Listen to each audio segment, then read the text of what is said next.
And as I end my time in the White House, I can think of no better message to send to our young people in my last official remarks as First Lady. So for all the young people in this room and those who are watching, know that this country belongs to you, to all of you, from every background and walk of life. If you or your parents are immigrants, know that you are part of a proud American tradition, the infusion of new cultures, talents and ideas, generation after generation, that has made us the greatest country on earth. If your family doesn't have much money, I want you to remember that in this country, plenty of folks, including me and my husband, we started out with very little, but with a lot of hard work and a good education, anything is possible, even becoming president. That's what the American dream is all about. If you are a person of faith, know that religious diversity is a great American tradition too. In fact, that's why people first came to this country, to worship freely. And whether you are Muslim, Christian, Jewish, Hindu, Sikh, these religions are teaching our young people about justice and compassion and honesty.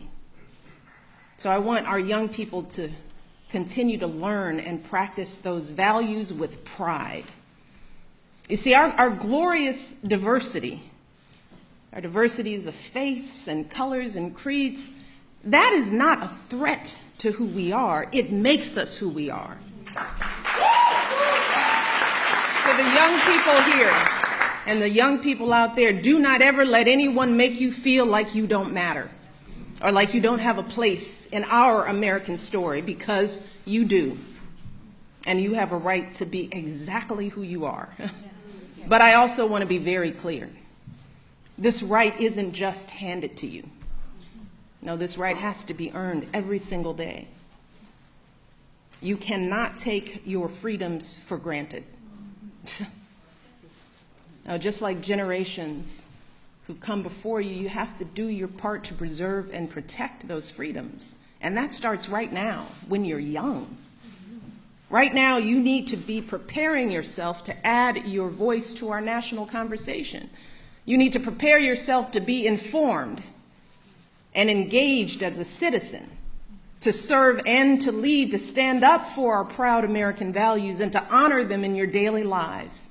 And that means getting the best education possible so you can think critically, so you can express yourself clearly, so you can get a good job and support yourself and your family, so you can be a positive force in your communities.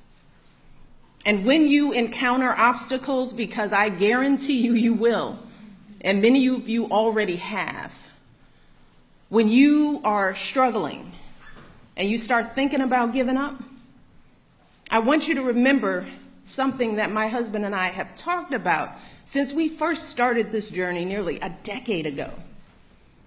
Something that has carried us through every moment in this White House and every moment of our lives. And that is the power of hope. The belief that something better is always possible if you're willing to work for it and fight for it. It is our fundamental belief in the power of hope that has allowed us to rise above the voices of doubt and division, of anger and fear that we have faced in our own lives and in the life of this country. Our hope that if we work hard enough and believe in ourselves, then we can be whatever we dream, regardless of the limitations that others may place on us. The hope that when people see us for who we truly are, maybe, just maybe, they too will be inspired to rise to their best possible selves. Shoot, it's the hope of my folks like my dad. Got up every day, do his job at the city water plant. The hope that one day his kids would go to college and have opportunities he never dreamed of. That's the kind of hope that every single one of us, politicians, parents, preachers, all of us, need to be providing for our young people, because that is what moves this country forward every single day. Our hope for the future and the hard work that hope inspires. So that's my final message to young people as First Lady. It is simple.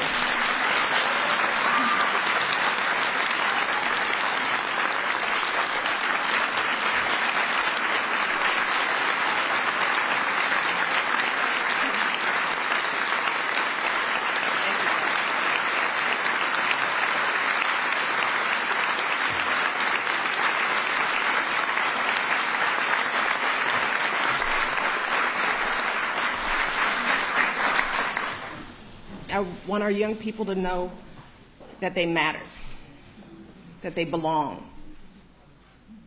So don't be afraid. You hear me? Young people, don't be afraid. Be focused. Be determined. Be hopeful. Be empowered. Empower yourselves with a good education. Then get out there and use that education to build a country worthy of your boundless promise. Lead by example with hope, never fear. And know that I will be with you, rooting for you and working to support you for the rest of my life. And that is true, I know, for every person who is here today, and for educators and advocates all across this nation who get up every day and work their hearts out to lift up our young people. And I am so grateful to all of you for your passion and your dedication and all the hard work on behalf of our next generation. And I can think of no better way to end my time as First Lady than celebrating with all of you. So I want to close today by simply saying thank you. Thank you for everything you do for our kids and for our country.